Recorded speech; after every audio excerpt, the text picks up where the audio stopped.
Students, जैसे कि आपको पिछले वीडियो में कुछ डेफिनेशंस बताई थी, तो उसके अलावा भी और बहुत सारी चीज़ें होती हैं, जैसे कि लॉन्ग क्वेश्चन थे, शॉर्ट बताए थे या ऑब्जेक्टिव बताए थे। तो उसी से रिलेटेड जैसे कुछ क्वेश्चन होते हैं कि वो केवल इतना पूछते हैं कि उनकी विशेषताएं बताएं या फिर तत्व बताएं या फिर उनके कारक बताएं। तो इस तरह से जो उनसे मिलते जुलते शब्द हैं तो उनको क्या करना पड़ता है, उनको उसी हिसाब से हम लिखेंगे जिस हिसाब से क्वेश्चन वो क्या करता है, पूछता है। जैसे कि शुरू में बताया था ध्रुपद, धमाल, तान, तराना, जितनी भी चीज़ें थी, तो उसी में से एक आता है थाट। अब थाट में क्या होता है कि उसके प्रकार कौन से होते हैं या फिर थाट जो है उसकी विशेषताएं कौन कौन सी हैं। हर जैसे कि पिछले वीडियो में बताया था कि अगर किसी में समानता है तो उसमें विशेषताएं भी होंगी या किसी में विशेषताएं हैं तो उसमें सामान्यता भी तय होता है। जब किसी चीज़ को क्वेश्चन के बारे में बताना शुरू करते हैं या फिर लिखना शुरू करते हैं तो क्या होता है, उसी के आगे ठीक आगे बढ़ते चलेंगे। अब आज बात करेंगे कि ठाट की जो है वो निम्नलिखित विशेषताएं कौन कौन सी हैं। तो आज क्या देखेंगे, ठाट की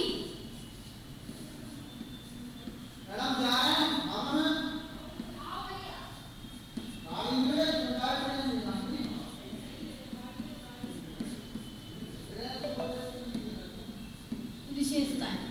ये एक बहुत ही छोटा सा क्वेश्चन है और इसका आंसर क्या होगा कि जैसे पता है ठाट गे नहीं होता। गे मतलब ठाट को गाया नहीं जा सकता है। तो सबसे पहले क्या लिखेंगे, ठाट गे नहीं होता। जो फर्स्ट पॉइंट आया वो ये है। अब इन्होंने जो सेकंड पॉइंट की बात करी वो क्या कह रहे हैं, ठाट में क्रमबद्ध अवरोही स्वर होते हैं। ठाट में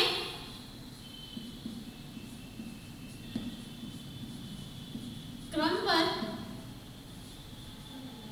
आरोही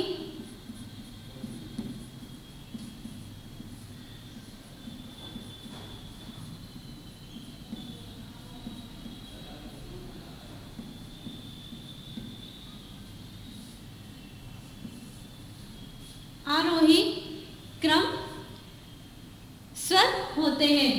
फिर इसके बाद में थर्ड पॉइंट उन्होंने क्या बताया कि ठाट में रंजकता की आवश्यकता नहीं होती। ठाट में रंजकता की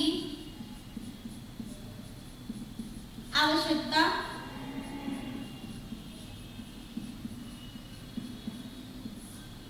नहीं होती।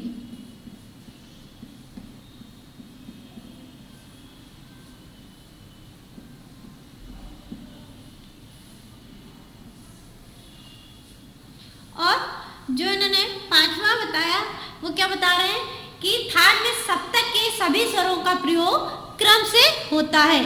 ठाट में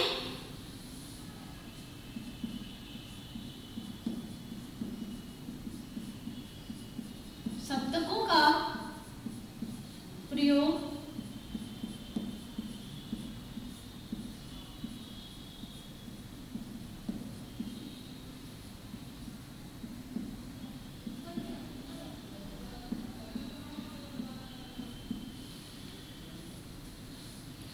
क्रमबद्ध नहीं होता, अर्थात इसमें कोई स्वर वर्जित नहीं होता।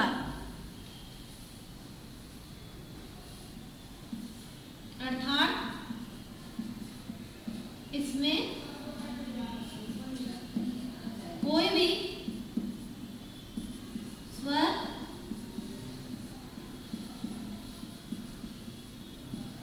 वर्जित नहीं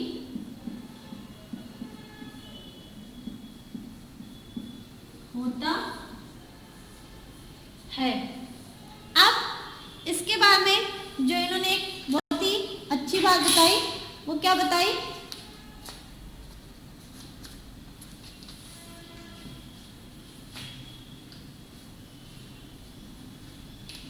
ठाट में किसी स्वर के दोनों का स्वरूप एक साथ प्रयुक्त नहीं होता।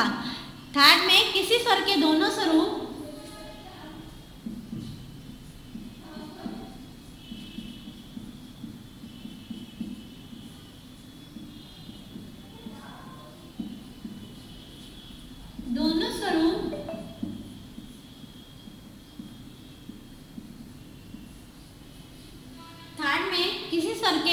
दोनों दोनों स्वरूप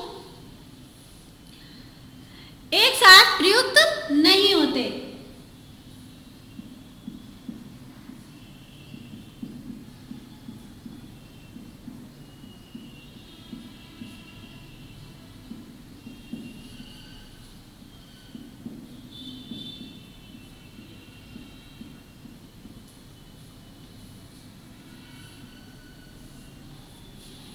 सातवां, अब इनका प्रत्येक ठाट का एक आश्रय राग होता है।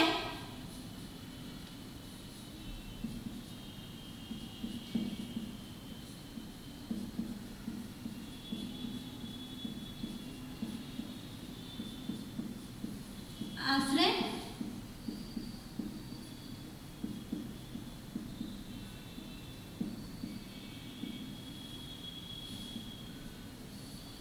आश्रय राग होता है,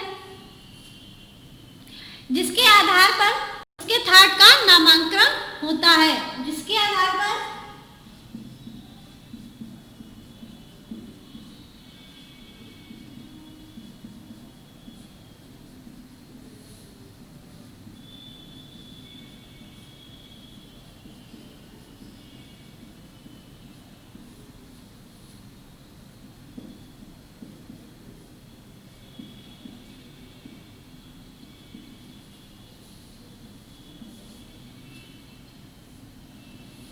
जिसके आधार पर उसका नामांकन होता है।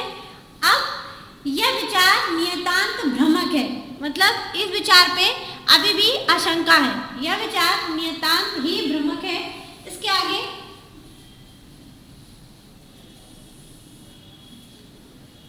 यह विचार अभी भी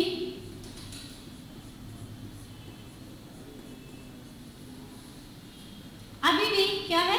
भ्रमक है।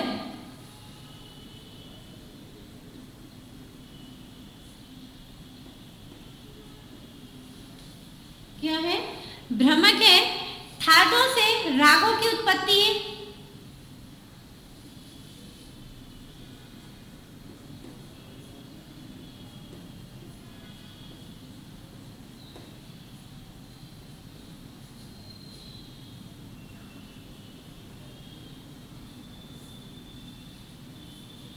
ठाटों से रागों की उत्पत्ति होती है। वास्तविकता तो यह है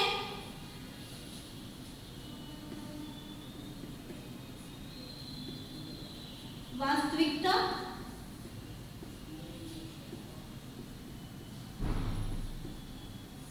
यह है कि वास्तविकता यह है कि रागों का अस्तित्व ठाटों की कल्पना से, रागों का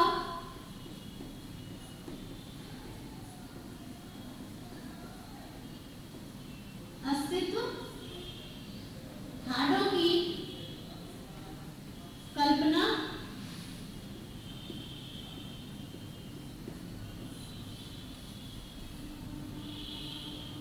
ठाटों की कल्पना से काफी पहले ही था। ठाटों की कल्पना से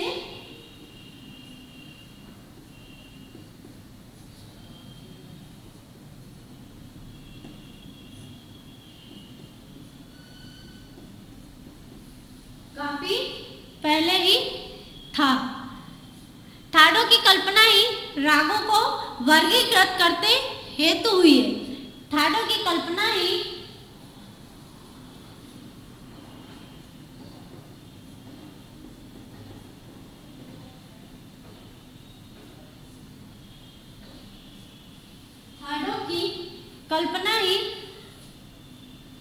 रागों को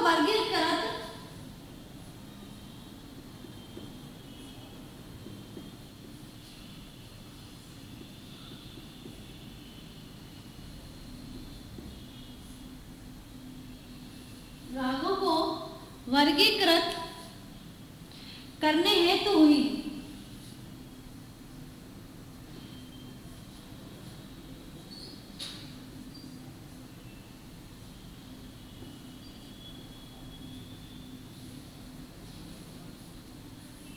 ये जो एक क्वेश्चन था छोटा सा, उसको इन्होंने क्या किया, यहीं पे इसको शॉर्ट क्वेश्चन को यहीं पे खत्म कर रहे हैं। एक बार इसको फिर से रिपीट करेंगे कि इसमें कौन कौन सी विशेषताएं थी। जो ना समझ में आए वो आप एक बार दोबारा पूछ सकते हैं। जैसे कि अगर ये पूछा थाट की विशेषताएं क्या है या कौन कौन सी है, क्या है मतलब कितनी है या कितनी है, कुछ भी पूछे, क्या है, कितनी है, कौन सी है।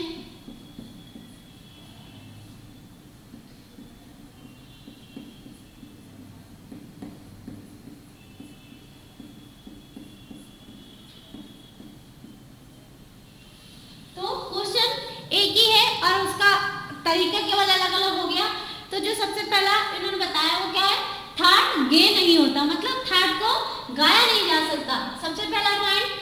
दूसरा, थाट में क्रमबद्ध आरोही स्वर होते हैं। थाट में क्या बताया, क्रमबद्ध आरोही होते हैं, मतलब जो ये किसकी बात कर रहे हैं, थाट की, तो उसमें एक क्रमबद्धता होती है। थाट में क्रमबद्ध आरोही स्वर होते हैं। तो ये कह रहे हैं कि थाट में जो क्रमबद्ध मतलब सा के बाद रे के बाद गा, इस तरह से जो सिस्टम था उसकी ये बात हो रही है यहाँ पे। फिर इन्होंने कहा थाट में रंजकता की आवश्यकता नहीं होती है।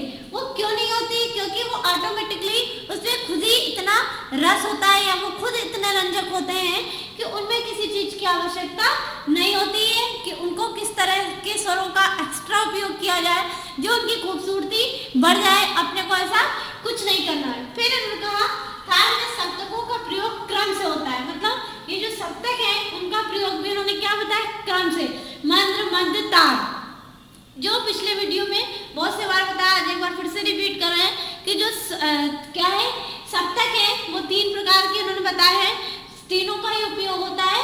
तो ये कह रहे हैं कि थाट में सप्तकों का प्रयोग क्रम से होता है, अर्थात इसमें कोई स्वर वर्जित नहीं होता है। जैसे कुछ रागों में या कुछ गीतों में ऐसा होता है कि गा नहीं लगेगा या मा नहीं लगेगा या ये मतलब कोई भी स्वर वर्जित बता दिया गया। तो इसमें ये क्या कह रहे हैं कि इसमें कोई भी स्वर वर्जित नहीं होता। थाट में किसी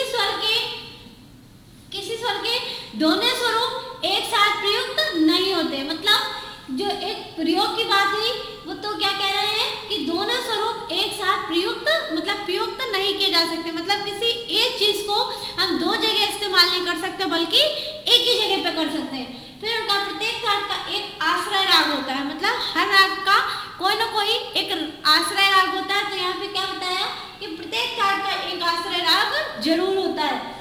अब इसके बाद इसके अलावा का इसका नामांकन, क्यों नामांकन होता है, मतलब जो इसका नाम है आप उसको उससे क्या करते हैं, परिभाषित करने की कोशिश करते हैं। फिर उसके बाद में अब इन्होंने बताया कि थाट में किसी स्वर के दोनों स्वरूप एक साथ प्रयुक्त नहीं होते, मतलब जो 2 स्वर है वो प्रयोग नहीं हो रहे हैं, हम एक एक स्वर को ही अपने हिसाब से प्रयुक्त करेंगे, मतलब उपयोग करेंगे। फिर उसके बाद प्रत्येक थाट का एक आश्रय राग होता है, जैसे कि उन्होंने बताया, और थाट को क्या करते हैं, नामांकन करते हैं।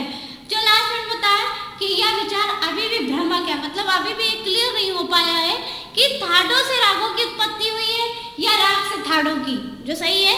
तो वो कह रहे वास्तविकता क्या है कि वास्तविकता ये है कि रागों का अस्तित्व थाटों की कल्पना से काफी पहले हो चुका था। मतलब ये जो राग की बात करें तो रागों का जो एक अस्तित्व है तो वो क्या है, कल्पना से पहले ही था। तो थाटों की कल्पना जो थी रागों को वर्गीकृत करने हेतु की गई। तो ये जो क्वेश्चन था शॉर्ट में ये आपका यहीं पे खत्म हुआ। और उसके अलावा आपको कोई दिक्कत हो तो आप पूछ सकते हैं।